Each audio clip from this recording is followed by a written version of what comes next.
E aí galera, beleza? Estamos aqui para mais uma aula para vocês. Dessa vez vamos tratar da República Oligárquica, a segunda fase da República Velha. Mas antes de começar a aula, vá embaixo, clique, se inscreva no nosso canal, curta, comente, compartilhe nossos vídeos, valorize nosso trabalho para que a gente possa produzir cada vez mais conteúdos para você, tá bom? Vamos à aula? Esse é o canal do professor Vinícius, produzindo conteúdos de história para o Enem vestibular e aulas também na rede pública. Na aula de hoje vamos continuar tratando da República Velha, mas dessa vez especificamente falando sobre a República Oligárquica. A República Oligárquica, como eu acabei de falar, foi a segunda parte da República Velha, durou de 1894 a 1930. Antes de entrar propriamente na República Oligárquica, vamos falar um pouquinho dos antecedentes, o que veio antes da República Oligárquica. No dia 15 de novembro de 1889, o Marechal Deodoro da Fonseca, um dos maiores oficiais do Exército Brasileiro daquela época, junto com uma parte do Exército Brasileiro, resolve proclamar a República. Isto porque o governo do imperador Dom Pedro II já vinha em decadência e os militares estavam insatisfeitos com este governo e resolveram dar o golpe e tomar o poder. O Marechal Deodoro, como vocês estão vendo aí na imagem, ele assume o poder e dá um ultimato para que Dom Pedro II se retire do Brasil em 48 horas. Dessa forma, termina o Império Brasileiro e começa a República. Então, desde 1889 até hoje, o Brasil é governado por presidentes. Ao assumir o governo, o Marechal Deodoro da Fonseca dá início à República da Espada, que é a primeira fase da República Velha. A República da Espada durou de 1889 a 1894 e tem este nome Espada porque nesse período o Brasil foi governado por dois militares do Exército, que foram o Marechal Deodoro da Fonseca e o Marechal Floriano Peixoto. A espada faz alusão, faz referência ao símbolo do Exército, a espada que está contida no brasão do Exército Brasileiro. Então, o Marechal Deodoro governa, depois o Marechal Floriano Peixoto, e no final do governo Floriano Peixoto são realizadas eleições diretas e é eleito Campos Salles para ser o primeiro presidente civil, ou seja, não militar, da República Brasileira. Então, a partir do momento em que Campos Salles assume, acaba a República da Espada e começa a República Oligárquica. Bom, o que significa oligárquica? Bom, a palavra oligárquica vem de oligarquia, tá? E aqui eu trouxe para vocês uma definição da palavra oligarquia. Governo em que o poder é exercido por um grupo restrito de pessoas, ou seja, um grupo pequeno, geralmente do mesmo partido, da mesma família, da mesma classe. Sempre o mesmo grupo está no poder por muito tempo, em que a predominância de um pequeno número de pessoas no poder é a segunda definição aí. Então, em outras palavras, oligarquia é um governo de poucas pessoas, de um grupo pequeno, tá? De um grupo seleto. E aqui no Brasil nós temos diversos exemplos espalhados tanto pelos estados brasileiros, onde algumas famílias governaram por muito tempo, quanto prefeituras também, onde algumas famílias permanecem ou já estiveram no poder por muito tempo também. Então, na República Oligárquica, o mesmo grupo permaneceu governando o Brasil de 1894 a 1930. Aí vem a seguinte questão, a seguinte pergunta: como esse mesmo grupo permaneceu no poder tanto tempo no Brasil?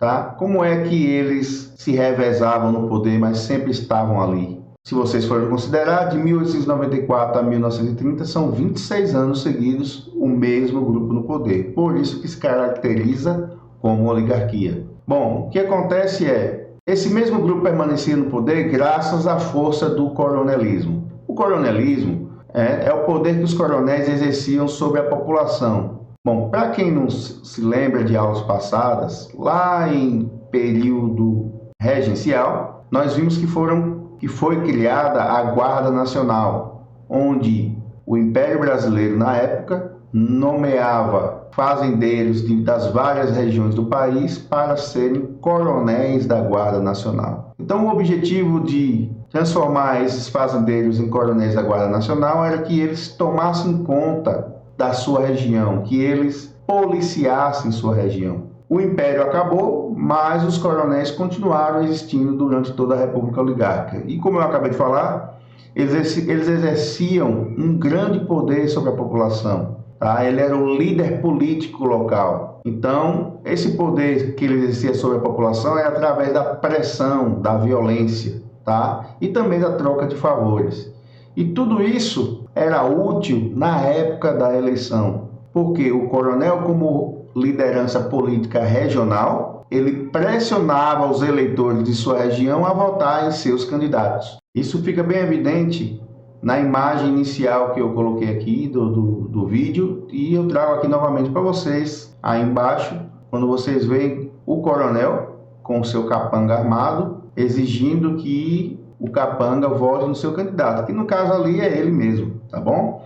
Então o que acontece? Como é que os coronéis conseguiam exercer esse poder sobre as pessoas? Ora, quem detinha os empregos públicos na região eram os coronéis, então ele usava isso como moeda de troca nas eleições.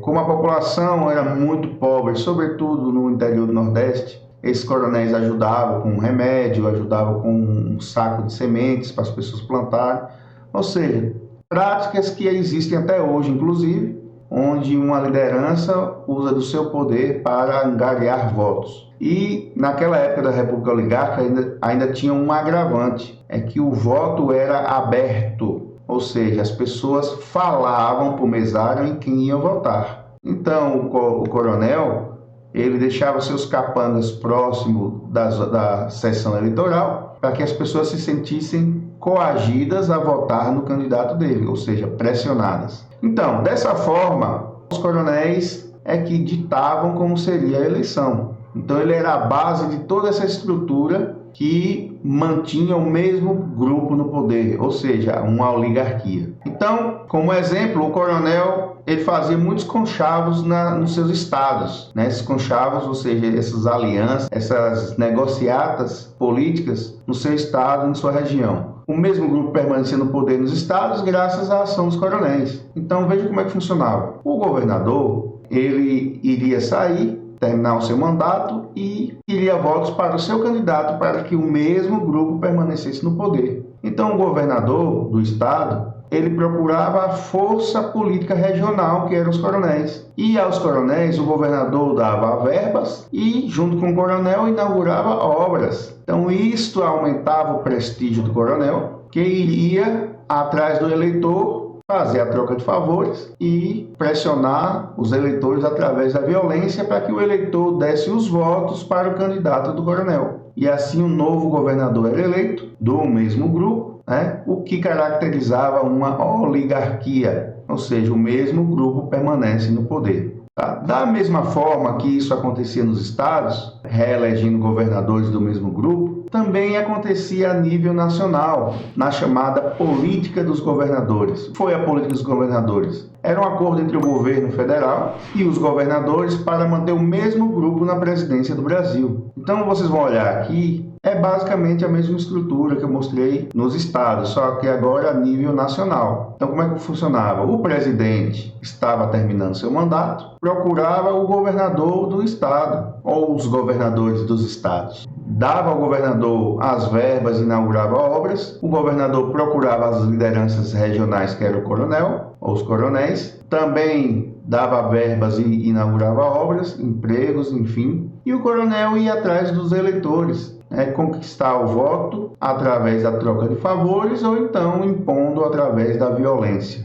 O eleitor então votava no candidato a presidente, que se tornava o próximo presidente, e assim o mesmo grupo se perpetuava no poder. Bom, mas que grupo era esse que permanecia no poder no Brasil durante toda a República Oligárquica? Aí nós entramos no próximo assunto, que é a política do café com leite. Então, o grupo ou os grupos que permaneciam no poder do Brasil era a elite cafeeira, ou seja, os produtores de café que eram de São Paulo, e a elite do leite, ou seja, os produtores de leite de Minas Gerais. Como é que funcionava? Numa eleição, São Paulo, ou os cafeicultores paulistas, indicavam o candidato a presidente. Minas Gerais, ou os produtores de leite, apoiavam o candidato de São Paulo, bem como os governadores dos estados. Na eleição seguinte, Minas Gerais lançava o candidato a presidente, São Paulo apoiava, bem como os governadores de vários estados. Então vocês estão vendo aqui na imagem uma gangorra, ó. Cada eleição um lado está por cima, porque está com um candidato que dificilmente, aliás, ou nunca perdia as eleições, porque além de contar com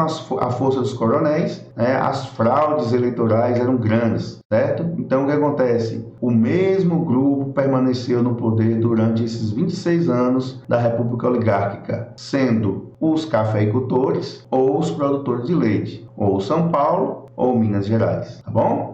Qual é o resultado dessa política oligárquica? Ora, é óbvio, se eu coloco um candidato, se eu patrocino um candidato, eu vou querer que ele defenda os meus interesses. E era assim que funcionava. Os presidentes eleitos, neste período, ou seja, na República Oligárquica, atuavam para defender os interesses das elites que eles representavam. Então, se o presidente foi eleito, indicado pelos cafeicultores, ele ia defender os interesses dos cafeicultores. Se o presidente fosse eleito por indicação dos produtores de leite, ele ia defender a elite produtora de leite de Minas Gerais. E assim alternadamente. O que acontece é o seguinte, não era uma influência pequena que a elite brasileira tinha sobre o presidente, era uma influência muito grande. E eu vou citar aqui um exemplo para vocês, do que é colocar presidentes para defender os seus interesses.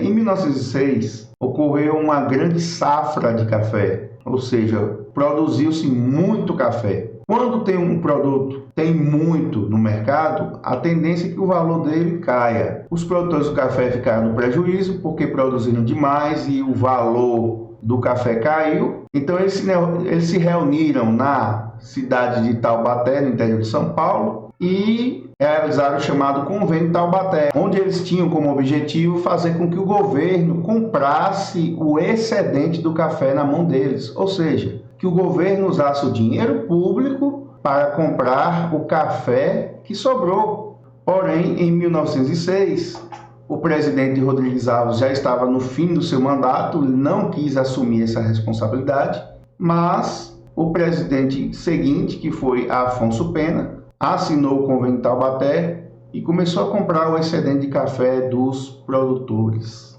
dos cafeicultores.